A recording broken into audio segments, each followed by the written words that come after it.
2,000 years ago, a man controlled the largest empire on earth. He commanded armies of hundreds of thousands.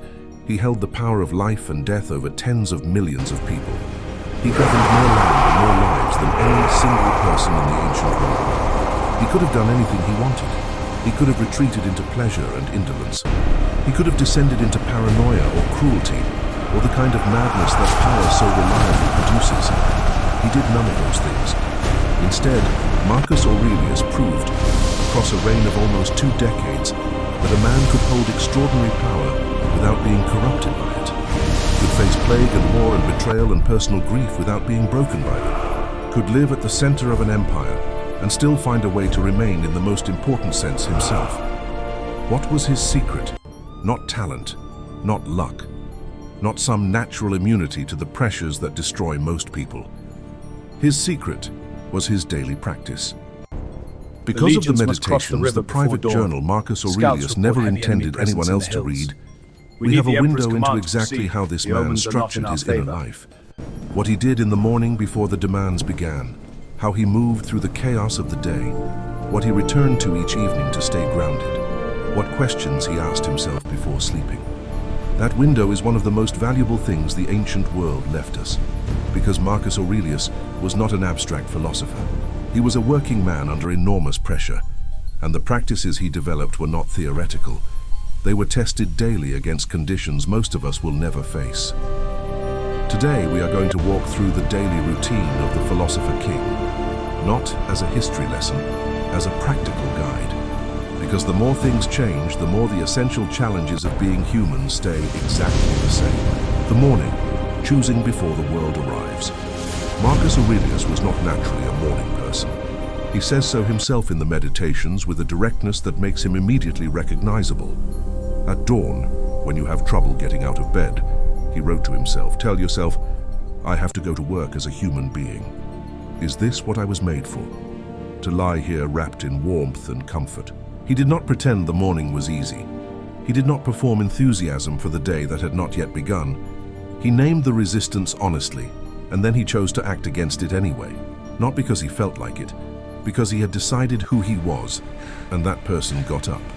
This distinction matters more than most productivity advice acknowledges. Marcus Aurelius did not wake up early because he was motivated to wake up early. He woke up early because he had decided in advance that the early hours belonged to something important, and he held that decision even on the days when holding it was uncomfortable. What did he do with those hours? He wrote, he read, he thought, he prepared his mind before the day had made any claims on it, before advisors and ambassadors and difficult decisions arrived, before bad news had been delivered, before he was needed by anyone. He carved out a space that belonged entirely to his own interior life, and specifically, he used those morning hours to practice a discipline the Stoics valued deeply: anticipation. At the start of Book 2 of the Meditations, he wrote, when you wake in the morning, tell yourself that the people you will deal with today will be meddling, ungrateful, arrogant, dishonest, jealous, and difficult. This was not pessimism. It was preparation. Seneca observed that the unexpected blow lands heaviest. If you assume the day will be smooth and everyone will cooperate and nothing will go wrong, the first disruption will hit you with the full force of surprise.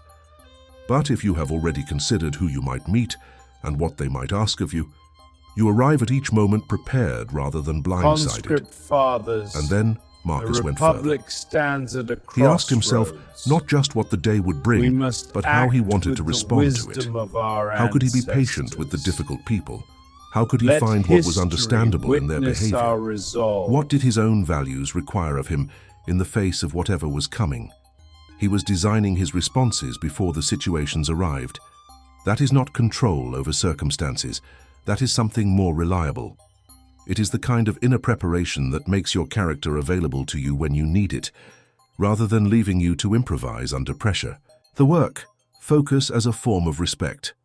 Marcus Aurelius had an immense amount of work to do, hearing legal cases, meeting with generals and ministers, receiving ambassadors, managing the logistics of an empire stretched across millions of square miles, corresponding with officials in distant provinces, making decisions that would affect millions of lives, and throughout all of it, He held a single standard for himself. When you are doing the work, be at the work. He wrote, "Get used to winnowing your thoughts. If someone asks what you are thinking about, you should be able to answer honestly without hesitation." This is what Cal Newport would call deep work, though Marcus Aurelius arrived at it without the terminology.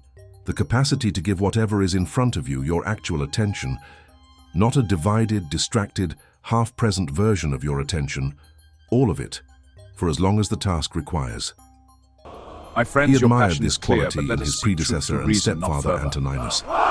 He noted in the Meditations Action that without wisdom Antoninus is planned folly. his days Let with us examine genuine this together. care, that when he was working, that he did not treat his responsibilities as interruptions to the life he would rather be living. He also refused to complain. He wrote explicitly, "Never be overheard complaining about court life, not even to yourself. These are my tasks. These are my responsibilities. Do them." There is something worth sitting with in that instruction, not even to yourself, because the Stoics understood that the stories you tell yourself in private are not neutral. They shape the experience you have of your own life. If you spend your working hours narrating to yourself how overwhelming and unfair and exhausting everything is, you are not just describing your experience, you are constructing it. Marcus chose a different narration. "This is what I am here to do. Let me do it well." One of the other disciplines he drew from his mentor Rusticus was to never give only the gist of things. When he read carefully. When he thought about something, he thought it through completely. When he made a decision, he made it with full attention to what the decision actually required. The philosophy of deep engagement ran through every aspect of his working life.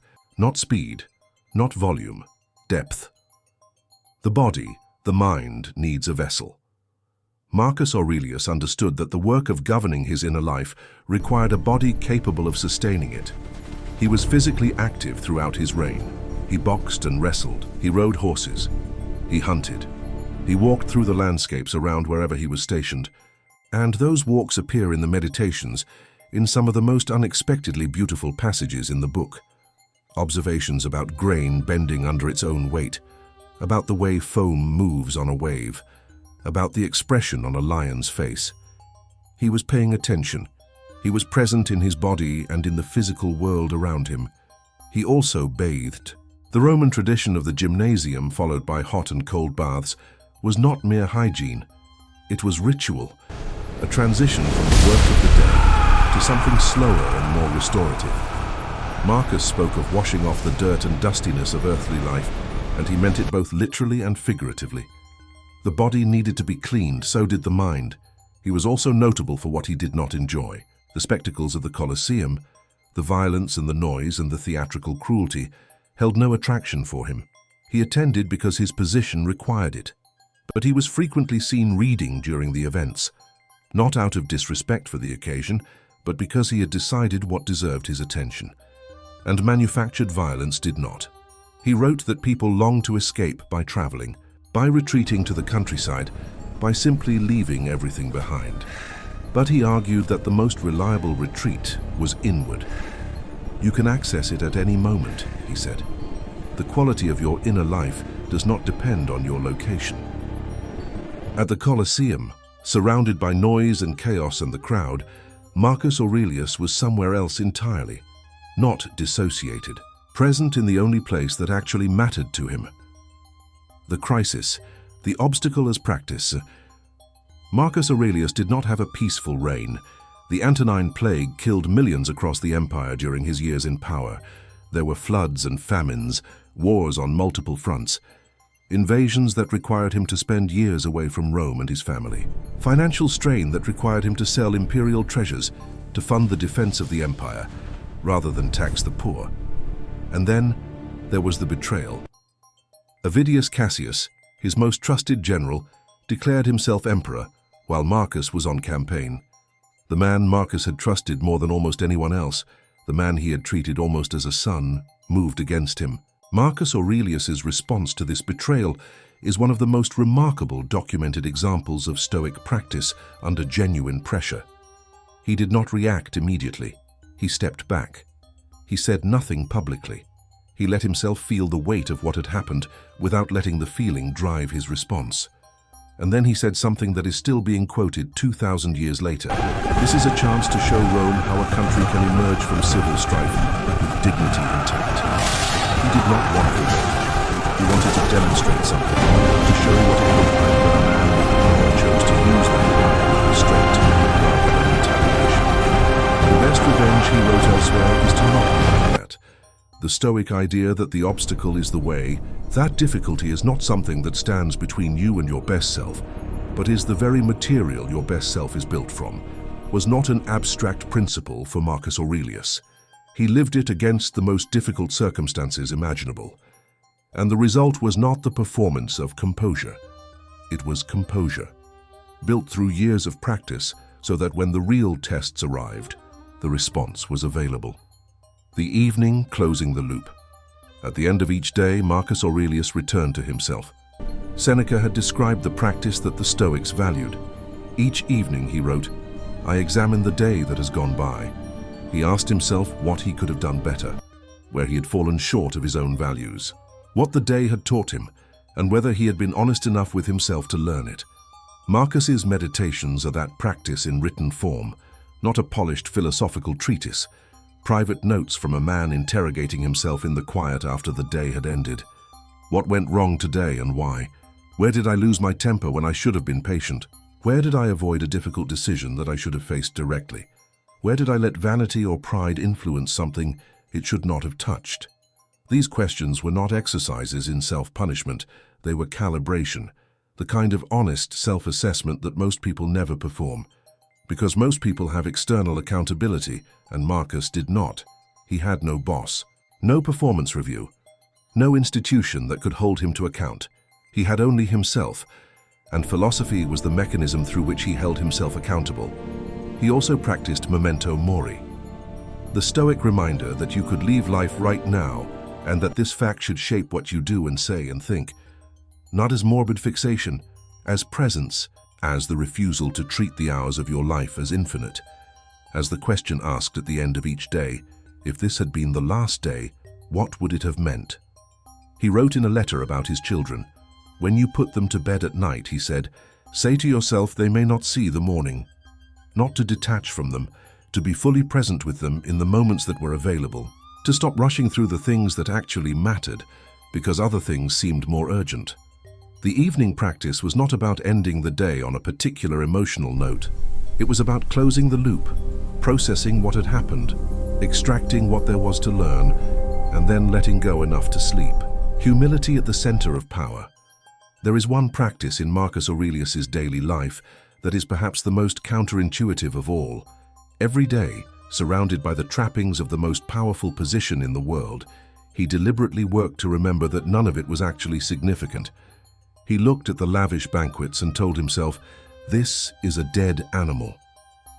He looked at the gold and jewels presented to him and said, this is rock pulled from the ground. He looked at the honors and the titles and the ceremonies and asked himself, what are these actually made of? He wrote, be careful not to be Caesarified, not to be stained purple.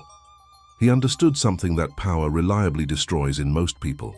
The understanding of your own true scale, the recognition that from far enough above, an army looks like ants, that the most powerful empire in the world is still a small arrangement of matter on one small rock in an incomprehensibly large universe. This was not self-deprecation. It was perspective, and perspective, practiced daily, is what allowed Marcus Aurelius to hold extraordinary power without being diminished by it. To be at the center of everything without believing that being at the center made him the center. Not from others, but from your own mind. He kept that practice going Master, how do every we day, master the mind? quietly, without Through announcement. Will, train it, and Because you he are free. knew that the day he stopped was the day the corruption began. Closing. The life of Marcus Aurelius is, on the surface, entirely unlike our own.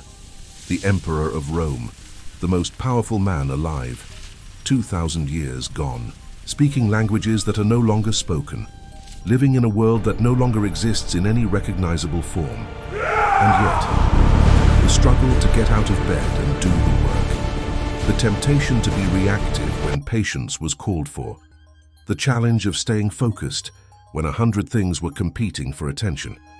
The need to end the day with honesty about what had been done well and what had not. The discipline of not letting success corrupt the values that built it. These are not Roman problems, they are human problems, and the practices Marcus Aurelius developed to navigate them are as useful today as they were in the 2nd century.